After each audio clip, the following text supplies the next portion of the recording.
There are two murderers running wild, and these two murderers are people that shot a kid in the back. Welcome to MsMojo.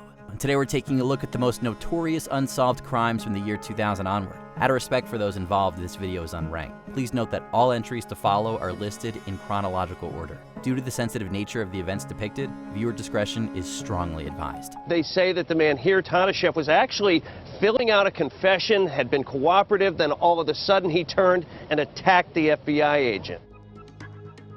Zeb Quinn. Cheryl, any new developments in the Zeb Quinn case? No new leads have developed for years in this case, but the teenager's mother is holding out hope that someday she'll have some answers. When a cold case reaches a legal conclusion, it isn't necessarily a relief to those affected by it. 18-year-old Asheville, North Carolina native Quinn went missing just after the first New Year's Day of the millennium. Quinn, a Walmart employee, had coordinated with Robert Owens, a friend and coworker, to buy a new car in neighboring Leicester. However, they never made it as planned. Owens claimed that Quinn began acting erratically and left, never to be seen again. There's not a day that goes by that I don't think about Zeb and wonder where he is. Owens was indicted for Quinn's murder in 2017, but has since asserted that his late uncle had been paid off to kill Quinn. The party who supposedly hired Owens' uncle is yet to be brought up on charges. Since we've never found his body, in the back of my mind, there's always the possibility. Anthrax attacks. A Florida man has contracted a very rare and potentially deadly form of anthrax. Rare inhaled form of anthrax. Health and Human Services Secretary Tommy Thompson calls it an isolated case and says there was no threat of terrorism. The tragic events of the 9/11 attacks in New York City ushered in an entirely new American age, rife with widespread paranoia, escalating tension, and a heightened focus on improving security measures, anticipation of possible future attacks. No one could have predicted, however, just how soon those attacks would come. Now to the home front and those concerns over anthrax in Florida. After one man died from the illness and his co-worker was contaminated, the FBI has taken over the investigation. On September 18, 2001, the first of several waves of envelopes containing deadly anthrax spores arrived at the offices of 2 U.S. senators, as well as news media headquarters, leading to 5 deaths. Welcome back, everybody. It certainly has been a tough day and days for all of us at NBC News because, of course, the press conference that announced yesterday that an NBC News staff member actually had been tested positive for anthrax. The perpetrators have never been identified. In 2008, the FBI and DOJ concluded that Bruce Ivins, a U.S. Army biodefense researcher, was responsible, a controversial conclusion that is widely disputed to this day. Government scientist who took his own life rather than face charges of hatching the diabolical 2001 anthrax attacks. Chandra Levy. The story was a congressman with an intern. It wasn't the story about this poor girl being missing and all these families being destroyed over this. Levy's case is intricate and multifaceted, filled with numerous complexities. An intern at the Federal Bureau of Prisons in Washington, D.C., Levy vanished on May 1, 2001. Her family later disclosed to authorities her affair with Democratic Congressman Gary Condit, who represented their electoral district. Congressman Condit, do you know what happened to Chandra Levy? No, I do not. Did you have anything to do with her disappearance? No, I didn't. Did you kill Chandra Levy? I did not. We had a close relationship. An FBI informant alleged that Ingmar Guandique, an undocumented immigrant from El Salvador, was hired by Condit to silence Levy. Guandique was convicted in 2010 and deported in 2017. However, it should be noted that in 2016, the charges against Guandique were dropped due to insufficient evidence. The FBI largely dismissed the Condit angle, citing Guandique's prior confessions to other assaults. The representative was never officially a suspect. The congressman was not a suspect before the meeting. He was not a suspect during the meeting, and he is not a suspect since the meeting. Elliott Smith. Something's happening, don't speak too soon. The widely beloved indie folk singer-songwriter was known for incorporating dark themes into his work. Smith had long struggled with substance use and his often fragile mental health.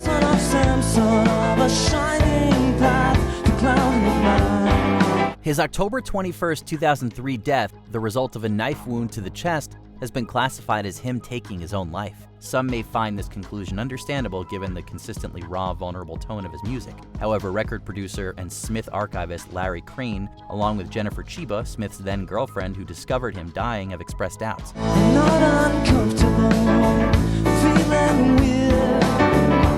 Lonely little options disappeared. They point to Smith's improved mental state and excitement about working on new music at the time as factors that don't align with him as taking his own life. The Los Angeles Police Department has never formally closed Smith's case.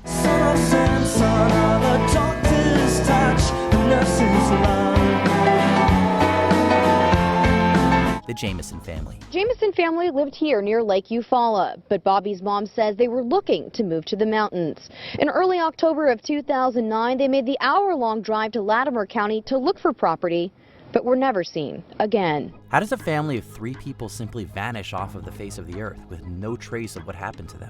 That's what officials involved in the Jamison family disappearance wondered in October 2009 after the Eufaula, Oklahoma native's pickup truck turned up abandoned save for the family dog and, crucially, IDs, phones, and over $30,000 in cash. Sky 5 flew over the Sands Boys Mountains where hunters found the skeletal remains of 2 adults and a child. This is the same area where Bobby and Sherilyn Jamison disappeared with their young daughter. 4 years later, November 2013, the Oklahoma Medical Examiner's Office confirmed that the family's remains had been located but was unable to determine a specific cause of death. There's just partial skeletal remains and some clothing like shoes, things like that. Speculation persists as to why of it all, with theories including a family feud, a drug deal gone wrong, or a fear of evil spirits. Kyron Horman. Yeah, Kyron Horman was last seen here at Skyline Elementary on June 4th, 2010. His mom drives up to the Portland area at least once a year, if not more, to work with law enforcement to keep this case active and to bring him home. 7-year-old Portland, Oregon native Horman was last seen attending an early morning science fair chaperoned by his stepmother, Terry. After being informed by the school that he had been marked absent for the day after failing to appear in his first class, he was reported missing. The 10-day search for him was the largest ever of its kind in the history of the state. My life didn't really move on. My mission stays the same, and until I get to bring Kyron home, I just keep fighting for him. In a shocking development, investigators considered the possibility that Terry had conspired with a close friend of hers to orchestrate Kyron's kidnapping. A lawsuit filed by Desiree Young, Kyron's biological mother, against Terry was dropped in 2013 to avoid conflict with the ongoing investigation. No new developments in the case have emerged since 2018. It has been nearly 13 years since Kyron Horman disappeared. His mom has not given up her search since the then 7-year-old went missing from his elementary school in Portland. Waltham triple murder. They say that the man here, Tanashev, was actually filling out a confession, had been cooperative, then all of a sudden he turned and attacked the FBI agent. The circumstances surrounding this particularly gruesome case in the greater Boston area tend to raise more questions than answers. On September 12, 2011, the nearly decapitated bodies of Brendan Mess, Eric Weissman, and Raphael Tekin were found at Mess's apartment covered in $5,000 in cash, as well as several $1,000s worth of cannabis. He just knew him. While living in Boston, his friends confirmed Tadashev met bombing suspect Tamerlan Tsarnaev through MMA fighting, but did not share his ideology. Even more disturbing is the alleged involvement of brothers Tamerlan and Zakhar Sarnath, the terrorists responsible for the April 2013 Boston Marathon bombing. The former was described as having an extremely close, though fraught, friendship with the deceased Brendan Mess. Ibrahim Todashev, an associate of Tamerlan's, was fatally shot by the FBI in Orlando in May 2013 during questioning about the Waltham case and Boston bombing. He felt like there's going to be set up. He felt like there's going to be set up, bad setup against him, you know what I mean? Because he told me like they're making up such a crazy stuff, I don't know why they're doing it.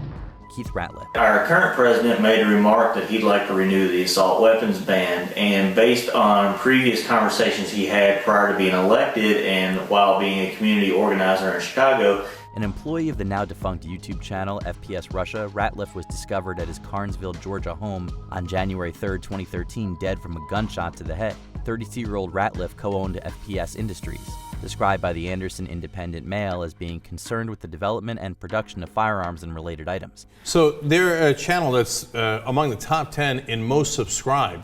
So it's obviously huge, and they use a lot of weapons, and they show you how to use the weapons. Apparently one of the things they were proud of this guy who got killed was that he could procure really exotic weapons. The deceased was in charge of securing the weapons that appeared in FPS Russia YouTube videos. Mike Ayers, Georgia Bureau of Investigation's agent in charge, stated in March 2013 that it is the policy of the GBI that homicide investigations remain open and active until they're solved. Despite this, no potential assailants have been identified in the years since Ratliff's death. I went to the movies with my pistol in my pocket the whole time, I was praying that somebody would try to pull a Batman. Seth Rich. It's been more than 6 months since Seth Rich was murdered. While the family grieves the loss of their son, they're also dealing with pressures out of their control. It's definitely not a cold case, nor will it ever be. The events surrounding 27-year-old Rich's 2016 murder have been widely scrutinized, analyzed, and pored over. Omaha, Nebraska native Rich lived and worked in Washington, D.C. at the time of his death. He was employed as the voter expansion data director of the Democratic National Convention. On July 10th, Rich's life was ended by 2 gunshots to the back in D.C.'s Columbia Heights neighborhood where he lived. There are 2 murderers running wild.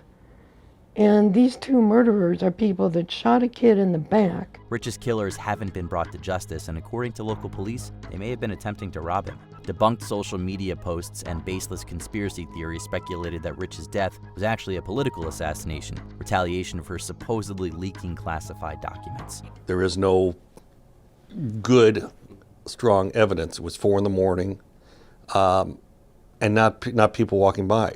Before we continue, be sure to subscribe to our channel and ring the bell to get notified about our latest videos. You have the option to be notified for occasional videos or all of them. If you're on your phone, make sure you go into your settings and switch on notifications.